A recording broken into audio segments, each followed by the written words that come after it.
سلام كمي تخونو كبرات تخطاتلتي تلفزيون آسنا نلومي 25 لكاتيت كلتاشن 26 ربع قطري زتدالو زيناتات حيزلكم قريب اللخو بقدام نتوتاتهم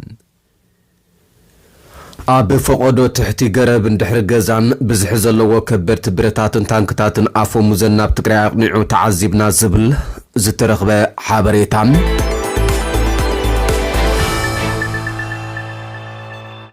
سرعات بلصقنا اب لعل تግራይ ዳግማይ ወራር ከካይድ ምድላዋት ይገብር ከም ዘሎ ኣብ ዝሕብረሉ ዘሎ እዋን ልዕሊ 10400 ወገናት ካብ 3 ወረዳታት ጸለምቲ ከም ዝተመዛበሉ ዝወፀ ጸብጻብ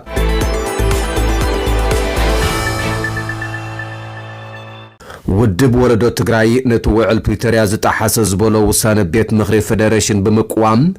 እቲ ውሳነ ንኽእገድ ናብ ፌደራል ላዕለዋይ ቤት ፍርዲ ጥርዓን ምቕራቡም ኣብ ሱዳን ዝካየድ ዘሎ ከቢድ ህልቂት ዜጋታትን ዕንወት ትሕተ ቅርጽን ዘብጽሐ ኩናት ሕድሕድ ናብ ጎረባብቲ ሃገራት ከየስፋሕፍሕ ኣብ ዝስጋኣሉ ዘሎ እዋን ጎረባብቲ ሱዳን ዶባትን ከዓጽዋ ምጅማረን ዝብሉን ካልኦትን ዜናታት ሒዘልኩም ቀሪበ ኣለኹም ክሳብ መወዳእታ ምሳይ ጸኒሕኩም ክትከታተሉ ብኽብሪ ይዕደም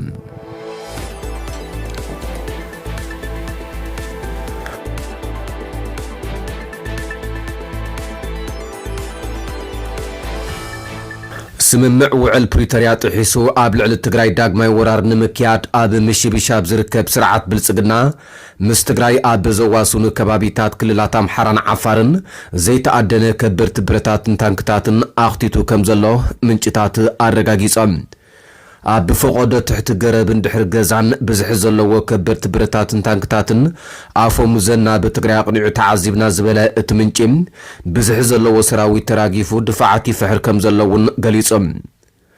እዚ ከምዚ ልንከሎ ካብ ዕለት 19 ጥሪ ክሳብ ትማሊ 17 ለካቲት 2018 ዓመተ ምህረት ግእዝ ኣብ ዘሎ እዋን ጥራይ ልዕሊ 10400 ካብ 3 ወረዳታት ጸለምቲ ናብ ከተማ እንዳባጉናን ከባቢኣን ከም ዝተመዛበሉ ተሓቢሮም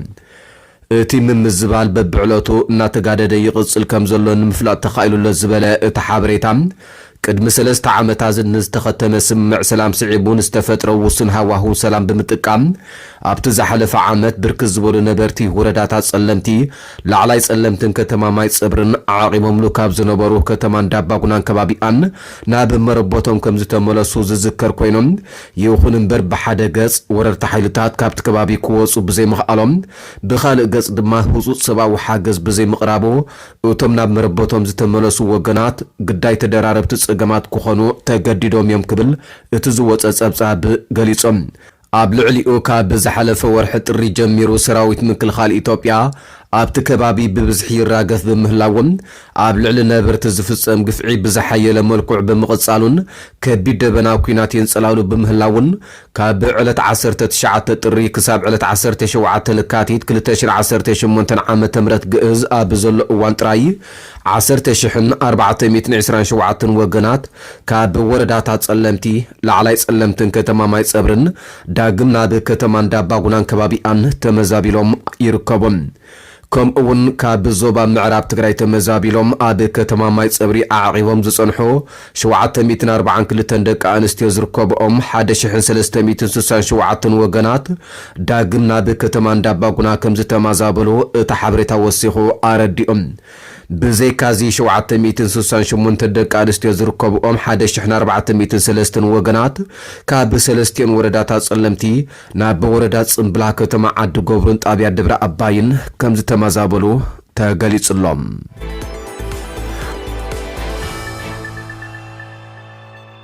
ውድብ ወለዶ ትግራይ ነቲ ውዕል ፕሪቶሪያ ዝጣሓሰ ዝበሎ ውሳነ ቤት ምኽሪ ፌደሬሽን ብምቅዋም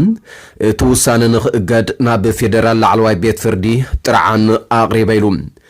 ሃገራዊ ቦርድ ምርጫ ኢትዮጵያ ንውሳነ ቤት ምኽሪ ፌደሬሽን ተደሪኹ 5 ክልላት ምርጫ ትግራይ ካብ ምምሕዳር ትክልል ወፃእ ኮይነን ምርጫ ከካይዳ ምውሳኑ ዝዝከር ኮይኖም ኣብ ትግራይ ልዑል ቁጥዐ ፈጢሩ ይርከብ ኣሎ بأتو ጌታቸው ረዳ ዝምራሕ ስምረት ሓዊሱ ብዙሓት ብሔራዊ ውድባት ትግራይ ነቲ ውሳነ ብምቅዋም መግለጺ ምውጾም ዝፍለጥ ኮይኖም እተን ካብ ምምሕዳር ክልል ትግራይ ኮነ ኣምሓራ ወፃእ ኮይነ ምርጫ ከካይዳ ተመዲብለን ዘሎ 5 ክልላት ምርጫ ማለት ሑመራ፣ ዓደረመፅ፣ ጸለምቲ፣ ኮረም ኦፍላን፣ ራያ ኣላማጣን እዚ ከምዚ ልንሃለወ ጉባኤ ዘተን ምርድዳእን ትግራይ ንውሳኔ ኮሚሽን ቦርድ ምርጫ ኢትዮጵያ እዚ ዝስዕብ ግብረ መልሲ ሂብሎም ህዝቢ ትግራይ ሃገር ኣብ ምቕናዕን ምሕላውን ልዑል አበርክቶ ክገብር ዝጸንሐን ዘሎን ህዝቢ ምዃኑ እናተፈለጠ ንመዓርነታዊ ሓድነትን ህንጸት ፌደራላዊ ዲሞክራሲያዊ ስርዓትን ዝተጋደለን ሕልፊ ዋጋ ዝኸፈለና ሃለወን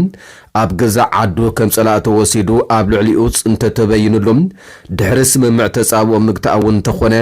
ማእለያ ዘይብሉ በደልን ግፍዕና በጽሖም ምእንቲ ዘላቂ ሰላምን ርግኣትን ኩሉ ተሰኪሙ ብተስፋ ዝነብር ዘሎ ህዝቢ እዚ ሕልፊ ከፊልኤ ሕልፊ ይግባኒ ዘይበለ ወረጃ ህዝቢ ድሕሪ ስምምዕ ፕሪቶሪያውን ተኾነ በቲ ኩናት ዝበጽሐ ዙርያ መለሽ ማህሰይቲ ከይኣኽሎም ብዝተፈላለዩ ክልከላታት ንሰፍ ዘይብል ስነ ልቦናውን ማሕበረ ኢኮኖሚያውን ጸገማት ተቓሊዑ ይርከብ ኣሎ بمسرت وعل بريتوريا زتمزابلن زتسددن هزبي دحننتو تحليو ناب مربوتو كملس حق منغستا وسن تግራይ ክረጋገጽ እናተጸበየ ዝጸንሐ ህዝቢን ሕጂ ድማ ቤት ምኽሪ ፌደሬሽን ዘሕለፎ ፋሉል ውሳነ ተኸቲሉ ቦርድ ምርጫ ኢትዮጵያ ብ16 ለካቲት 2018 ዓመተ ምህረት ግዕዝ ኣመሓላሊፈዮ ዝበሎ ውሳነ ንሕገ መንግስትን ፌደራላዊ ዲሞክራሲያዊ ስርዓትን ዝጥሕስ ጥራሕ ዘይኮነ ትግራይ ዳግም ናይ ምድቃቅን ምብትታንን ሕልምን ሽርሕን ከም ዘይቋረጸ ብግብሪ ዘርአየ ተግባር ኮይኑሎም እዚ ውሳነ እዚ ድማ ኣብ ህልውናን ቀጻልነትን ብሄረ ትግራይ ዘነጸረን ኣዝዩ ሓደገኛ ውሳነን እዩ እዚ ሓደገኛ ተግባር ከቢር ሰዓብን ከስዕብ ዝኽእልን ሰላም ዘሃገር ጥራሕ ዘይኮነ ሰላምን ርግኣትን ዝዘባውን ክህውኽ ዝኽእል ከም ዝኾነ ተፈሊጡም ፌደራል መንግስቲ ብህጹጽ መረምታ ስጉምቲ ክወስድ ብጥብቂ ንሓትት በዚ ጋጣሚ ጉባኤ ዘተን ምርድዳእን ትግራይ ፖለቲካው እምነት ብዘይገድስ መላእ ትግራዋይ ነዚ ካብ ሕጊ ወጻኢ ውጥንን ሓደገኛ ተግባርን ንምቁና ዘርአዩ ሓድነትን ቃልስን ዘለዎ ናዕዳ እናገለጸ ብቐጻሉውን እዚ ኣብ ህላወን ቀጻልነትን ትግራይ ዘነጻጸረ እኩይ ተግባር ክሳብ ዝኽበስ ሓድነቱ ኣስጢሙ ሰላማዊ ናይ ህልውና ቃልሱ ክሐይል ንጽውዕ ክብል ኣስሚሩሎም ካብ ኢትዮጵያ ከይወፃና በዓል መዚ ሚድያ ኢትዮጵያ ካብ ትማሊ 17 ለካቲት 2018 ዓመተ ምህረት ግዕዝ ጀሚሩ ናይ ስራሕ ፍቃድ ማዕከን ዜና አዲስ ስታንዳርድ ከም ዝሰረዘ አፍሊጦም አዲስ ስታንዳርድ ብኢንተርኔትን ማሕበራዊ መራኸቢታትን ብቋንቋታት እንግሊዝኛ አምሓርኛን ኦሮምኛን ዜና ሰፋሕቲ ትንታነን ሓተታን ብምቕራብ ዝፍለጥ ትካል ሚድያ እዩ ኣብታ ሃገር ናጻ ፕረስ ኣብ ምዕባይን ዘይሻራዊ ሓበሬታ ኣብ ምዝርጋሕን ዝገብሮ እጃም ድማ ዓለማዊ ሽልማት ምርካቡ ይዝከር እቲ በዓል መዝግን ምኽንያት እቲ ስጉምትን እንከረድእ ስነ ምግባር ሚድያ ሕግታት ኢትዮጵያን ሃገራዊ ረብሓ ሃገርን ህዝብን ኣብ ሓደጋ ዘእቱ ጸብጸባት ክዝርግሕ ጸኒሑ ክብል ከሲስ ዘሎም ተደጋጋሚ ምዕረምታን መጠንቀቕታታትን ከም ዝተዋህቦን ካብ ጌጉ ከም ዘይተኣረመን ሓቢሩም ዛጊት ካብ ትካል መራኸቢ ብዙሃን አዲስ ስታንዳርድ ዝተዋህበ መግለጺ ዘየለ ኮይኑ በዓል መዚ ሚድያ ኢትዮጵያ ኣብዛ ዓመት ኣብ ልዕሊ ዝተፈላለያ ማዕከናት ዜናን ጋዜጠኛታትን ተመሳሳሊ ስጉምቲ ክወስድ ተራእዩሎም ኣብ ኢትዮጵያ ዝርከቡ ወኪላት ሬድዮ ጀርመን ንኣዋርሕ ድሕሪ ምእጋዶም ኣብ ወርሒ ታሕሳስ ክልተ ካብቶም ሪፖርተራት ንሓዋሩ ክኽልከሉ ተገይሮም ኣብ መፋርቅ ወርሒ ጥሪ ድማ እታ ብኢንተርኔት ትሰርሕ ማዕከን ዜና ዋዜማ ሬድዮ ሕገ መንግስቲ ኢትዮጵያን ኣዋጅ ሚድያን ከምውን መምርሕን ሞያዊ ስነ ምግባርን ብዘይ ምኽባር ፍቓዳ ከም ዝተሰረዘ እቶም ሰብ መዚ ኣፍሊጦም ነይሮም እቲ ኣብ ትሕቲ ሙሉእ ቁፅፅርን ትእዛዝን መንግስቲ ብልጽግና ኮይኑ ዝሰርሕ በዓል መዚ ቅድሚ ሓደ ሰሙን እውን ስራሕ ፍቓድ ወኪላት ዓለማዊ ማዕከን ዜና ሮይተርስ ከም ዘይሕደስ ኣፍሊጡ እዩ ማዕከን ዜና ሮይተርስ አንጻር ሰራዊት ሱዳን ዝዋጋእ ዘሎ ኣብ ዳርፉርን ካልኦት ከባቢታትን ጀምላዊ ህልቂት ፈጺሙ ተባሂሉ ዝኽሰስ ብሕመት ዝምራሕ ሰራዊት ዳዕመል ሰሪዕ ኣብ ውሽጢ መሬት ኢትዮጵያ ወታደራዊ ማዓስከር ሃኒጹ ምህላው ሮይተርስ ድሕሪ ምቁልዒኦም ስርዓት ብልጽግና ኣባላት እዚ ትካል ናይ ስራሕ ፍቓዶም ከይሕደስ ትእዛዝ ኣመሓላሊፉ ዘሎም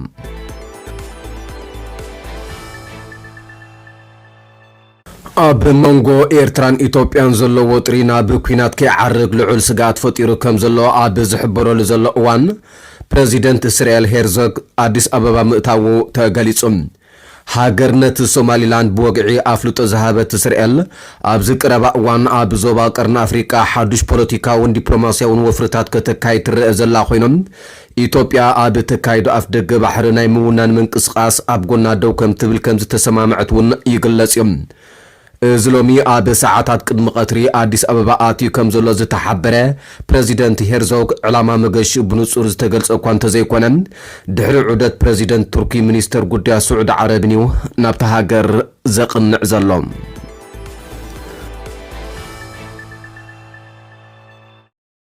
ኣብ ሱዳን ኣብ መንጎቲ ብጀነራል አልቡርሃን ዝምራሕ ሰራዊት መንግስትን ብጀነራል ዳጋሎ ዝምራሕ ፈጣን ውሃብ ድጋፍን ዝካየድ ዘሎ ሕድሕድ ኩናት ናብ ዞባዊ ግጭት ከይዓርግ ልዑል ስጋት ፈጢሩ ከም ዘሎ ኣብ ዝሕብረሉ ዘሎ እዋን ጎረቤት ሃገር ጫድ ምስ ሱዳን ዘለዋ ምብራቃዊ ዶባት ከም ዝዓፀወት ኣፍሊጣ ኣፈኛ መንግስቲ ተሃገር ኣብ ዝሃቦ መብርሂ እቲ ስጉምቲ ፀጥታ ዜጋታት ተሃገር ንምሕላው ዝተወስደ ምዃኑ ገሊጾም ንሰብኣዊ ምኽንያታት ጥራይ ዝምልከት ፍሉይ ሕድገታት ክገብሩ ምዃኖም ግን እቲ ኣፈኛ ተዛሪብሎም። ኣብ ቀረባ መዓልታት ኣብታ ኣብ ከባቢ ዶብ ትርከብ ከተማ ኣልጣና ኣብ መንጎ ሓይልታት ኣልሰሪዕን ካልኦት ዕጡቋትን ግጭት ተወልዑ ከም ዝነበረ እውን ጠቒሶም ኩናት ሓድሕድ ሱዳን ድሕሪ ምውልዑ ኣስታት 1 ሚልዮን ሱዳናውያን ዶብ ሰጊሮም ናብ ጎረቤት ሃገር ጫድ ከም ዝሃደሙ ጸብጻባት ይሕብሮም። ካብ ሱዳን ከይወፃና ኣብ ኩናት ሓድሕድ ሱዳን ሓዱሽ ግንባር ኮይኑ ዘሎ ደቡባዊ ማእከል ዞባ ኮርዶፋን ብዙሓት ሰለማውያን ዝሞትሉ ብዙሕ ደብዳባት ድሮን ይፍጸሞ ከም ዘሎ ተገሊጾም። ኣብ ዝሓለፈ 3 ዓመታት ክልቲኦም እቶም ኣብ ኩናት ሓድሕድ ተጸሚዶም ዘለዎ ብሕሜት ዝምርሑ ዳዕመ ሰሪዕን ብኣልቡርሃን ዝምርሑ ሰራዊት ሱዳንን ሓይሎም እናተማጣጠነ ኣብ ዝኸደሉ ንዞባ ኮርዶፋን ሓዱሽ ግንባር ገይሮምዎ ይርከቦም። ኩናት ሓድሕድ ሱዳን ዋላ እኳ ብኣሜሪካ ዝምራሕ ፃዕርታት ሰላም ተተኻየደ ሓደ ካብ ዝለዓለ ሞት ሰለማውያን ሰባት ዝተረኣየሉ ኩናት ኮይኑ ይቕፅል ኣሎ። እዚ ኣብ ቀረባ ኣብ ዞባ ኮርዶፋን ዝተገብረ ደብዳብ ድሮናት ኣብ ዕዳጋ ማእከላት ጥዕና ረድኤት ዝፀዓና መካይንን መንበሪ ኣባይትን እዩ ተፈጺሞም። ኣብ ሕብራት ሃገራት ናብ ትካላት ሰብኣዊ ረድኤትን እውን ከቢድ ነድሪ ኣስዒብሎም። ኣብ ሕብራት ሃገራት ላዕለዋይ ሓላፊ ሰብኣዊ መሰላት ዝኾነ ቮከር ተርክ ኣብ ዝሓለፈ ሰሙን ኣብ ዝሃቦ መግለጺ ኩሎም ወገናት ኣብ ልዕሊ ሰለማውያን ሰባት ዝፍጸም ዘሎ ደብዳብ ብቕፅበት ደው ከብልዎ ኣለዎም ኢሎም ብምስዓብ ኩሎም ወገናት ካብ ንብረት ሰለማውያን ሰባት ምጥቃም ጀሚሮም ንሰለማውያን ሰባት ንምክልኻል ህፁፅ ስጉምትታት ክወስዱ ኣለዎም ኢሎም። እቲ ሓላፊ ኣብ ሰሜንን ምዕራብን ኮርዶፋን ኣብ ውሽጢ 2 መዓልታት ብዝተፈጸመ መጥቃዕቲ ድሮን ልዕሊ 50 ሰለማውያን ሰባት ከም ዝተቐትሉ ዝገልጽ ጸብጻብ ድሕሪ ምውፅኡ ነዚ ለበዋ ኣመሓላሊፎም። እቲ ደብዳብ ድሮን ብሰራዊት ሱዳን ከም ዝተፈጸመ እዮም ካብቲ ቦታ ዝተረኸቡ ጸብጻባት ዝሕብሩ እንተኾነ ኣብ ልዕሊ ሰለማውያን ሰባት ትሕተ ቅርጽን ደብዳብ ብምፍጻም ክልቲኦም ወገናት እዮም ዝኽሰሱ። ኮርዶፋን ቀንዲ መራኸቢት እቲ ኣብ ትሕቲ ዳዕመ ሰሪዕ ዝርከብ ዞባ ዳርፉርን ኣብ ትሕቲ ሰራዊት ሱዳን ትርከብ ካርቱምን እያ። እቲ ኣብ ሚያዝያ 2023 ዝጀመረ ኩናት ሓድሕድ ሱዳን ብሰንኪ ዘይምስምማዕ ክልቲኦም መራሕቲ ዝተወልዐ ኮይኑ ክሳብ ሕጂ መዕለቢ ኣይተረኽቦን ዘሎ። ዞባ ኮርዶፋን ብወርቂ ነዳድን ሃብታም ብምዃና ሰራዊት ሱዳን ንኻርቱም ድሕሪ ምቁፅጻሩ ነዛ ዞባ ንምሓዝን ንምዕቃብን ቀንዲ ዕላምኡ ገይሩ ዝሰርሕ ዘሎ። ሰራዊት ዳዕመ ሰሪዕ እውን ኣብ ጥቅምቲ ዝሓለፈ ዓመት ንከተማ ኣልፋሽር ምስ ሓዛ እዛ ኣብ ደቡባዊ ማእከል ሱዳን ትርከብ ዞባ ቀንዲ ግንባር ናይቲ ኩናት ሓድሕድ ሱዳን ክትከውን ግዜ ኣይወሰደላን። ንዳዕመ ሰሪዕ ንኮርዶፋን ምቁፅጻር ነታ ኣብ ዝሓለፈ ዓመት ዝኸሰራ ካርቱም ንኸማልስ ዕድል ስለ ዝፈጥረሉ እዩ ከም ዓባይ ስትራቴጂያዊ ዞባ ዝርያ። ዳዕመ ሰሪዕ ካብ ዝሓለፈ ዓመት ጀሚሩ ንምዕራብ ሱዳን ካብ ሱዳን ብምንጻል 2 መንግስታት ክትከሉ እዩ ዝጠልብ ዘሎ። ምስቲ ቀንዲ መደበሩ ኣብ ደቡብ ዳርፉር ዝኾነ ምንቅስቓስ ሰራዊት ሓርነት ህዝቢ ሱዳን ሰሜን ማለት SPLMN ልፍንቲ ብምፍጣር ከዓ ንሰራዊት ሱዳን ኣብ ምጥቃዕ ይርከቦም። SPLM ንዓሰርተታት ዓመታት ኣንጻር ማእከላይ መንግስቲ ክቃለሱ ዝጸንሑ ዕጡቓት ኮይኖም ቀንዲ ጠለቦም ከዓ ኣብ ልዕሊ ዞባታት ኑባን ቡሉናይልን ዝግበር ፖለቲካውን ቁጠባውን ተነጽሎታት ደው ንኽብል እዩ። ኣብ ዝሓለፈ ሰሙናት ግን ሰራዊት ሱዳን ኣብ ደቡብ ኮርዶፋን ን2 ከተማታት ካብ ኢድ ዳዕመ ሰሪዕን SPLMን ብምምዛዕ ላዕለዋይ ኢድ ክሕዝ ክኢሉ እዮም።